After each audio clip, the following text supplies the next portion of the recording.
He's not a member of the Stop the War coalition. He's the head of the British Army.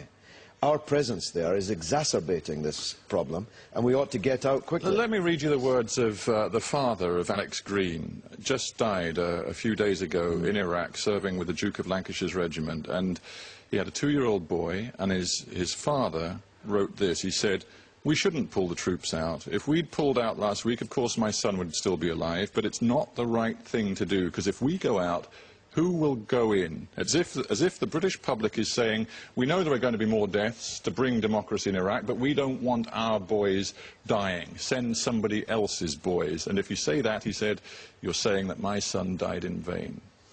Well, I'm sorry to say that he did die in vain, and he died on a pack of lies. And I can give you a large number of military families, bereaved parents just like that one, who are saying the complete opposite, who are saying that my son went to his death on a lie for the vanity of Tony Blair. But with respect, isn't the question about whether the war was sold on a lie irrelevant now? Because we've moved on. Iraq is in a terrible place. Everybody would agree with that. The question is how best to deal with that terrible situation. With respect, you say everyone would agree with that, but when people like me were predicting it, we were rubbished and ridiculed and traduced by this very same corporation that now says everyone agrees with that. Now? Well, it's not a question of point scoring. It's a question of having to understand where we've been, how we got here, in order to know what we have to do now. The truth is, there will be many more such young soldiers, mainly American, but unless we continue to be very lucky, including significant number of British casualties,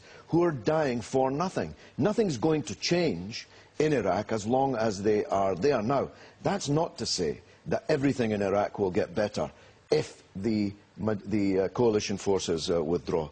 It's a necessary but not sufficient condition that they should withdraw. In other words, if they don't withdraw, nothing will ever get better.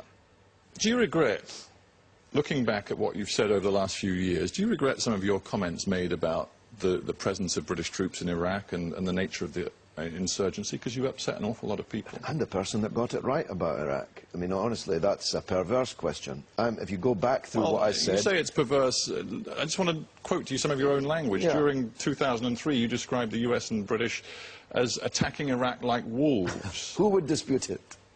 It's the nature of the language. The best thing British troops can do is refuse to obey illegal orders, you said. It is an obligation under Nuremberg to refuse illegal orders. I'm surprised you pray that one in aid against Well, me. I just wonder whether you regret it, because, well, what should they have done? Should they have obeyed illegal orders? My point, obviously, it is a debate which you can have with the Blair government about whether those orders were illegal. It's not a debate you're going to have with me. What I'm interested in is whether you regret using the sort of language which made it easy for your enemies, your political enemies, and I'm thinking about inside the Labour Party, to chuck you out of the party.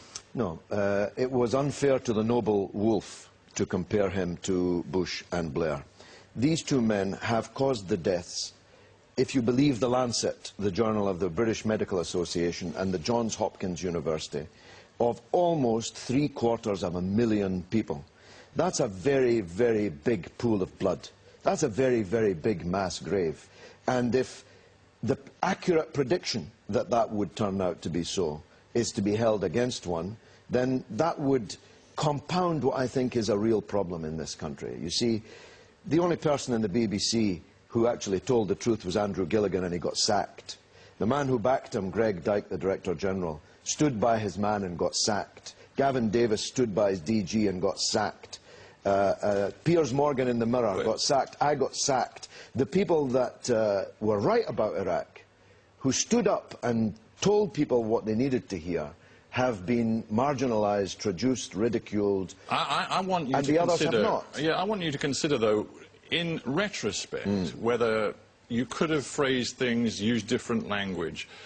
For example, in GQ magazine in May of last year, you said, a suicide bomb attack on Mr. Blair would be morally justifiable, logical, explicable, and morally equivalent to the ordering of the deaths of thousands of innocents, as Blair did in Iraq. Quite so. If the Iraqi man whose life had been destroyed, country occupied, broken, ruined, if his family was in Abu Ghraib, these are all the the conditions in this hypothetical. You see, but it's the language which we hear from Ayman al-Zawahiri, from Al-Qaeda. That's Are just you not happy? fair. That's not fair. But it is, Look, it I'm is the answering language a question. that we hear from them. No, because if you were being honest to your viewers, you'd have to tell them I was answering a question from Piers Morgan, who said, if you were an Iraqi whose country had been occupied, etc., etc., could you justify a suicide bomb attack on the Prime Minister?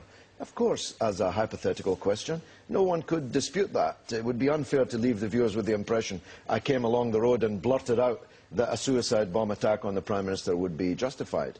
But of course, no such suicide bomb attack is going to take place, nor should it, because it would merely make every matter worse. However, bomb attacks on British soldiers, much less well protected than the Prime Minister, whose cars don't have armour on them, unlike the Prime Minister's, whose equipment is not sufficient to defend them, are dying in bomb attacks all the time. To be clear, you are saying, and sticking to this point, are you, that Blair ordered premeditated mass murder? Yes, he's a mass murderer. He is responsible for far more deaths than the obscurantist savage bin Laden. He's responsible for far more deaths than Saddam Hussein. He's responsible, with Mr. Bush, for everything that happened in Abu Ghraib, for everything that happened on the killing fields of Iraq and beyond, because against the law, illegally, and on a pack of lies, he launched aggressive war, which Nuremberg described as the ultimate war crime. So would you shake Tony Blair's hand right now? Not only as a prelude to shaking him by the throat. So if you think that you've encountered someone here who thinks this is all just a kind of normal policy mistake, you're wrong. Well, hang on. I just want to pursue this idea about the handshake. Mr. Blair's a criminal. Mr. Blair is a criminal. You've made that point very clear. Yeah. I just want to compare and contrast with your behaviour and your attitude towards Saddam Hussein. You had a couple of meetings with Saddam Hussein. They lasted several hours. You shook his hand very happily. In his presence, you said, "Sir, I salute your courage, your strength, your indefatigability." Well, actually, quite a few of the things you've just said there are wrong. You didn't shake his hand? I didn't meet him for several hours. I met him once for 4 minutes and once for 90 minutes. That's not several hours. Well, that adds up to 1 hour and 34 minutes, but which is not several hours. Well, it's more than an hour. But it's not several hours. It's more than an hour, and you certainly I will deal with each of your points. I'll deal with each of your points, seriatim. Just don't get them wrong. 1 hour and 34 minutes is not several hours. Secondly, I did not salute his courage, strength and indefatigability. I saluted the Iraqi people's courage, strength and indefatigability, which if you saw the whole of the speech you would know to be true. I did read the speech and I read that line in it. You haven't read the speech. No, you haven't read the speech. No, you actually haven't. Nobody's read the speech because it doesn't exist in any written form. What exists I have read is a long passage which purported to be the speech on the internet, which included this line, "Sir, I salute your courage, your strength and your indefatigability." Yes, but if you had read the whole speech, you would know that the "your," Y-O-U-R, in question was the Iraqi people. But, however, that was 12 years and 1 million dead people ago, so let's come up to date. I am not responsible for Saddam Hussein.